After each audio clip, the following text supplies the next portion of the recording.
பாவமா இருந்தவங்க, நமக்கு குற்றம் செஞ்சவங்கள நம்ம வந்து மன்னிக்கணும். ரெண்டாவது வந்து என்னோட பரதேசியில் இருப்பாய் அப்படின்னு சொல்லி சொன்னாங்க. அந்த கல்லனை நினைவு கூர்ந்த தெய்வம். அதுக்கப்புறம் மூன்றாவது வந்து அதோ உன் மகன் அதோ உன் தாய் அப்படின்னு சொல்லி சொல்றாங்க. அதுல வந்து நம்ம வந்து பொறுப்பை பார்க்கணும். அவரோட பொறுப்பை வந்து அவரு முடிச்சுட்டு போறாரு. அப்புறம் நாலாவது அஞ்சாவது பார்த்தோம்னா தேவனுடைய அங்கலாய்ப்பு. தேவனை என் தேவனை ஏன் என்னை கைவிட்டீர், நான் தாகமா இருக்கிறேன் அப்படின்னு சொல்லி அவரோட அங்கலாய்ப்பை நம்ம பார்க்கிறோம். ஆறாவது முடிந்தது. முடிந்தது முடிஞ்சிருச்சு. அதுக்கப்புறம் ஏன் ஏழாவது வார்த்தை ஏசப்பா பேசுறாங்கன்னா, பிதாவே உடைய கைகளில் ஏன் ஆவியை ஒப்புவிக்கிறேன்னு சொல்லி பேசுறாங்க. ஏன் இந்த வார்த்தையை பேசுறாங்கன்னா, ஏசப்பாவை பூமிக்கு அனுப்புனது பிதா. அவரோட சித்தம் இல்லாம எந்த ஒரு விஷயத்தையுமே ஏசப்பா செய்ய மாட்டாங்க. அதனால அவர் அனுப்புனாரே, அவரோட உயிரை ஏசப்பாவோட கையில ஒப்பு கொடுக்கணும்னு சொல்லி ஒப்பு கொடுத்தாரு. எல்லாமே செய்யறதுக்கு ஏசப்பாவுக்கு பிதா அதிகாரம் கொடுத்தாரு.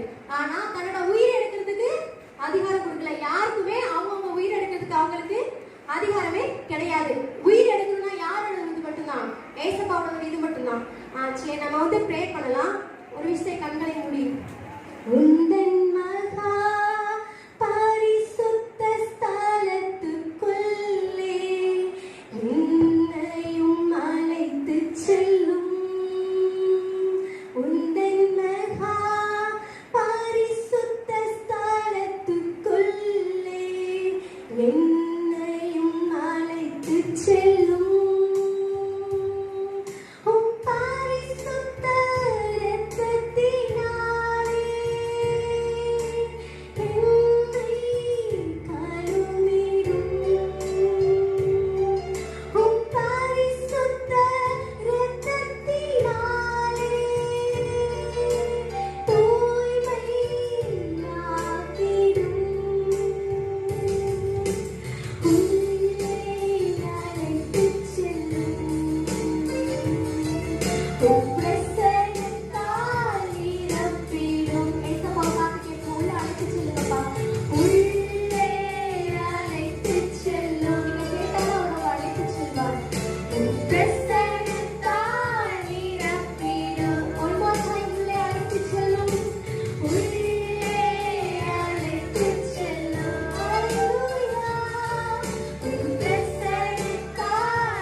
நீர் கொடுத்த இந்த வார்த்தைக்காக நன்றிப்பா. என்னை மறைத்து நீங்க வெளிப்படுங்க ஏசப்பா. எவ்வளோ பேச வேணும் என்று ஒவ்வொருவரும் ஜெபமளித்து வந்திருக்கிறத நீங்க அறிவீங்கப்பா. அவங்களோட இடைப்படுங்கப்பா. கேட்கிறவன் எவனும் பெற்றுக் கொள்கிறான் என்ற வசனத்தின்படி யார் யாரெல்லாம் தேவன் என்னோடு பேச வேணும் என்று கேட்கிறார்களோ அப்பா, அந்த வார்த்தையை கேட்டு அவர்களோடு நீ இடைப்படும்படியாய் செபிக்கிறேன். என் அடிமையை முற்றிலுமாக மறைத்து நீர் மாத்திரம் வெளிப்படுவீராக. உடைய கிருபைகளை தரேன்ப்பா. நீங்க வழிநடத்தி செல்லுங்க, நீங்க ஆளுகை செய்யுங்க. என்னை மறைத்து நீர் வெளிப்படுங்க. இயேசு கிறிஸ்துவின் மூலம் செபிக்கிறோம் ஜீவன் நல்ல பிதாவே, ஆமென். லூக்கா எழுதின சுவிசேஷ புத்தகம் 23ஆம் அதிகாரம் 45-46. சூரியன் இருளடைந்தது. போதும். தேவாலயத்தின் திரைச்சீலை நடுவாக இரண்டாக கிளைந்தது. முந்தி காலத்துல வந்து சபையில வந்து திரைச்சீலை இருக்கும். பிரகாரம், பரிசுத்த ஸ்தலம், மகா பரிசுத்த ஸ்தலம். பிரகாரம் வரைக்கும் நம்ம போலாம். பரிசுத்த ஸ்தலம் ஆசாரியன் மட்டும்தான் போகணும். பிரதான ஆசாரியன் மட்டும்தான் மகா பரிசுத்த ஸ்தலத்துக்குள்ள போக முடியும். திரைச்சீலை வந்து நம்ம வீட்டுல இருக்கிற திரைச்சீலை மாதிரியோ இல்ல நம்ம பலிபீடத்துல போட்டுற திரைச்சீலை மாதிரியோ இருக்காது. அதோட மொத்தம் 17 ஏறக்குறைய 17 த்ரெட் வந்து அதை சுத்தி இருக்கும். மொத்தம் 300 ஆசாரிகள் அந்த திரைச்சீலையை வாஷ் பண்ணுவாங்க. எத்தனை பேரு? 300 பேரு. அப்ப அந்த திரைச்சீலை எவ்வளவு பெருசா இருக்கும்னு நம்மளே யோசித்து பார்க்கலாம். அந்த ஒரு திரைச்சீலை மேலிருந்து கீழ் வரைக்கும் ரெண்டாக கிழிந்தது. அப்ப நம்ம என்ன செய்யணும்? மகா பரிசுத்த ஸ்தலத்துக்குள்ள போகணும். அப்படி போனா மட்டும்தான் தேவன் வெளிப்படுவாரு. தேவனுடைய வார்த்தையை நம்ம பெற்றுக்கொள்ள முடியாது. நம்ம மகா பரிசுத்த ஸ்தலத்துக்குள்ள போகணும். நம்ம வந்து தேவனை டேரக்டா பார்க்கணுன்றதுக்காக தான் அவர் இறந்த பொழுது திரைச்சீலை மேல் தொடங்கி கீழ் வரைக்கும் ரெண்டாக கிழிந்தது. 46வது வசனம். இயேசு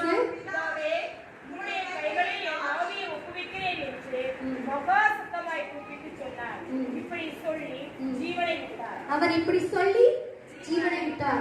யோவான் 1:4 பாத்தீங்கன்னா ஜீவன் அவருக்குள் இருந்தது அப்படி சொல்லியிருக்கோம்.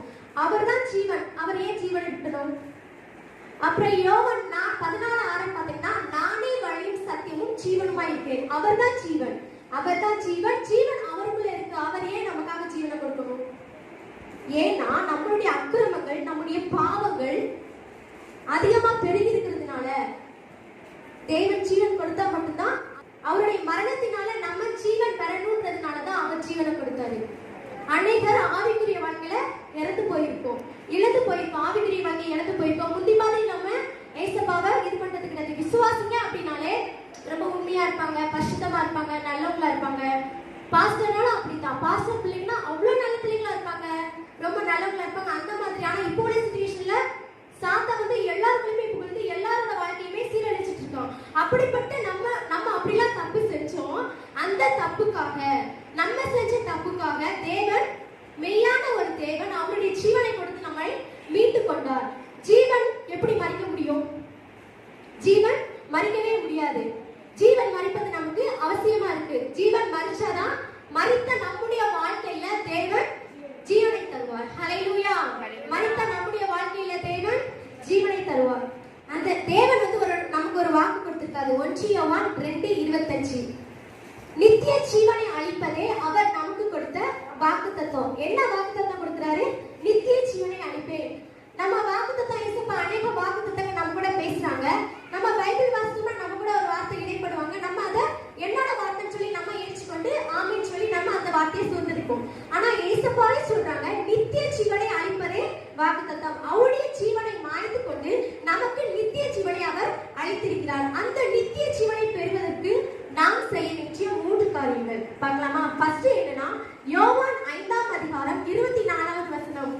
யோவான் 5:24. என் வசனத்தை கேட்டு என்னை அனுப்பினவரை விசுவாசிக்கிறவனுக்கு நித்திய ஜீவன் உண்டு. யாரை விசுவாசிக்கணும்? பிதாவாகிய தேவன் இயேசுவை அனுப்பினார்ல, அந்த இயேசுவை நம்ம விசுவாசிக்கணும். நமக்கு விசுவாசம் ரொம்ப முக்கியமா இருக்குது. ஃபர்ஸ்ட் வசனத்தை கேட்கணும். எல்லாருமே ஞாயிற்றுக்கிழமை வந்து பாஸ்டர் கொடுக்கிற செய்தியை நம்ம கேட்போம், அதன்படி கீழ்ப்படிவோம். கீழ்ப்படிய ட்ரை பண்ணுவோம். நம்மளால எதை முடியாது, நம்ம கீழ்ப்படிய ட்ரை பண்ணுவோம். அந்த வசனத்தை கேட்கணும். அந்த வசனத்தை என்ன செய்யணும்? அந்த வசனத்தை நம்ம விசுவாசிக்கணும். மத்தேயு 8:10 நூற்றுக்கு அதிபதி ஒருத்தர் இருக்கான். நீங்க யாருமே வாசிக்க வேணாம், நான் வாசிக்கன்னு சொல்லும் போது வாசிச்சா போதும். நான் கதை மாதிரி சொல்றேன். மத்தேயு 8:10 எல்லாருமே தெரிஞ்ச சம்பவம். நூற்றுக்கு அதிபதி இருக்கான். அவன் சொல்றான், ஏசப்பா என்னோட வேலைக்காரன் இப்படி சுகமில்லாம இருக்கான், நீங்க வந்து சுகத்தாங்கன்னு சொன்னோடனே சரி வா போவோம் ஏசப்பா வீட்டுக்கு கூப்பிட்டுருக்காங்க.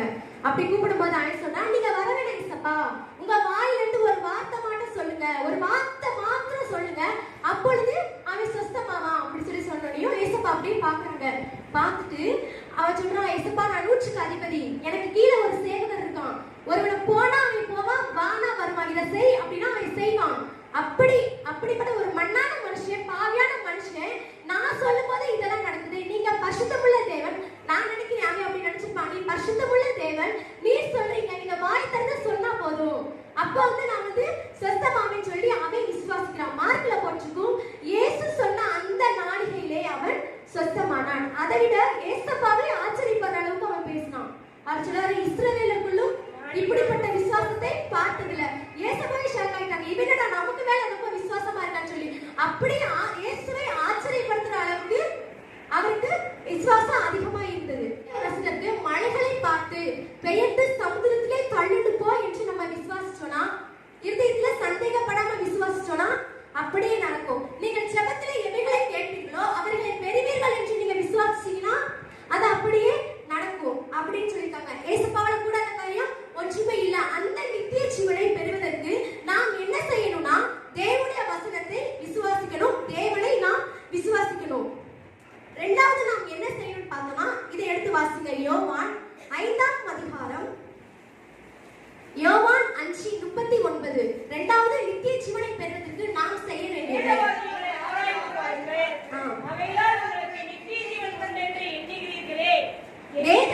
வேத வாக்கியங்களை ஆராய்ந்து பார்க்கணும். நம்ம எல்லாருமே டெய்லி பைபிள் வாசிப்போம், வாசித்துக்கிட்டே போவோம். வாசிச்சுட்டு இருக்கும்போது ஒரு வார்த்தையோட ஸ்டக் ஆயிடும், இல்லடா இதுக்கு மேல போக முடியல, சரி இதுல ஏசப்பா பேசுறான்னு சொல்லிட்டு நம்மலாம் வாக்கியம் தியானிப்போம். என்ன சொல்லிருக்கு? வேத வாக்கியங்களை ஆராய்ந்து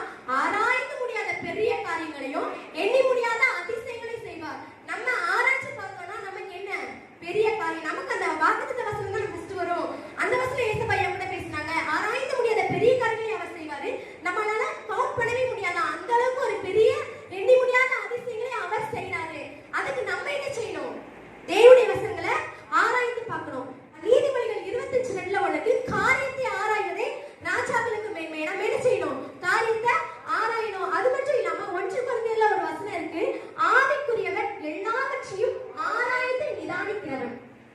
நம்மள ஆவிக்குரியவங்க தானே, நம்மள ஆவிக்குரியவங்க. தேவனுடைய பரிசுத்த ஆவியானவர் நம்ம மேல இருக்கிறார், நம்மள ஆவிக்குரியவங்க தான். நம்ம என்ன செய்யணும்? எல்லாவற்றையும் ஆராய்ந்து பார்க்கணும். 3வது வசனம், 3வது பார்ப்போம். நித்திய ஜீவனை பெறுவதற்கு நாம் செய்ய வேண்டிய 3வது காரியம் ரோமர் எழுதின புஸ்தகம் 6ஆம் அதிகாரம், ரோமர் 6:22. இப்பொழுதும் நீங்கள் போதும் பாவத்திலிருந்து என்ன செய்யணும்? எல்லாரும் பாவத்திலிருந்து விடுதலை ஆகிட்டோமா? விடுதலை ஆகிட்டோம். ஏன்னா எப்ப நம்ம இயேசுவை நம்ம சொந்த ரட்சகரா ஏற்றுக்கொண்டோமோ அப்பவே நம்முடைய பாவங்கள்ல இருந்து இயேசுவை என்ன செஞ்சாங்க? விடுதலை ஆக்கிட்டாங்க. அடுத்து நம்ம என்ன செய்யணும்? தேவனுக்கு அடிமையா இருக்கணுமா? யாருக்கு அடிமையா இருக்க கூடாது? பாவத்துக்கு அடிமையா இருக்க கூடாது. நம்ம தேவனுக்கு அடிமையா இருக்கணும். முதல் நித்திய ஜீவன். நம்ம பரிசுத்த ஆனோம்னா நமக்கு நித்திய ஜீவன். ஃபர்ஸ்ட் வந்து பாவம் செய்யக்கூடாது, பாவத்துக்கு அடிமையா இருக்க கூடாது. அதுக்கப்புறம் பரிசுத்தமா வாழணும். நம்மளால பரிசுத்தமா வாழ முடியுமா? செய்தி கேட்போம், பரிசுத்தமா வாழணும், அப்பதான் பரலோகம் நம்ம சொல்லுவோம். பூமியில வாழ்ந்ததை இயேசுவை பத்தி சொல்லி அநேகர் ஆத்மாக்களை நம்ம இயேசுபாவுல வழிநடத்தி செலுத்தி இறந்து போனதுக்கு அப்புறம் எங்க போவோம்?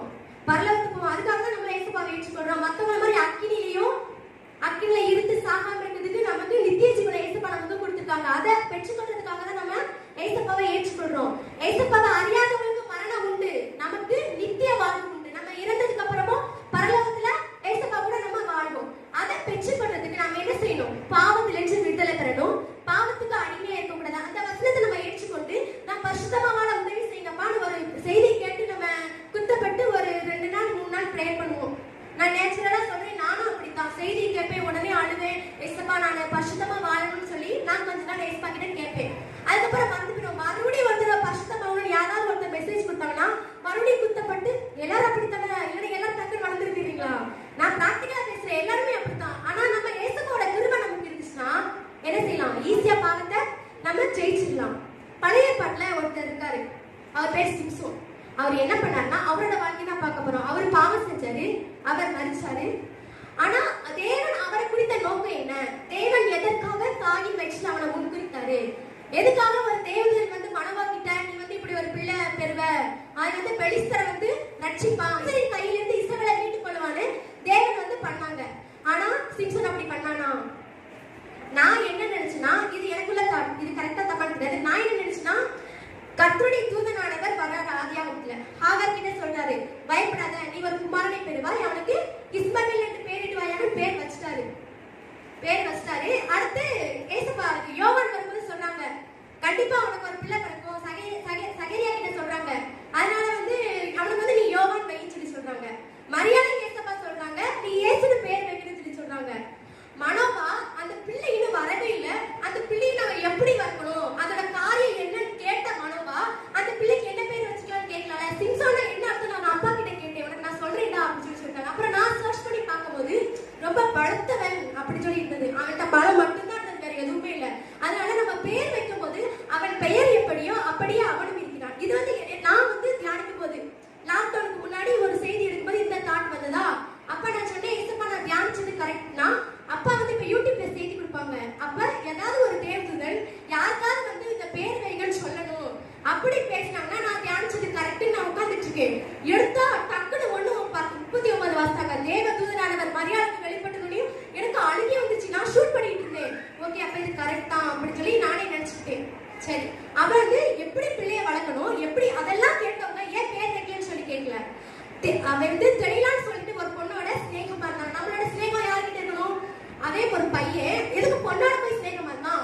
பையனா பையன் கூட தான் ஸ்நேகமா இருக்கணும், பொண்ணுனா பொண்ணு கூட தான் ஸ்நேகமா இருக்கணும். அப்படி ஸ்நேகமா இருக்கும்போது 1100 வெள்ளி காசுக்காக, வெறும் 1100 வெள்ளி காசுக்காக அவன் ரொம்ப யாராவது ஃப்ரெண்டை விட்டு கொடுப்போமா?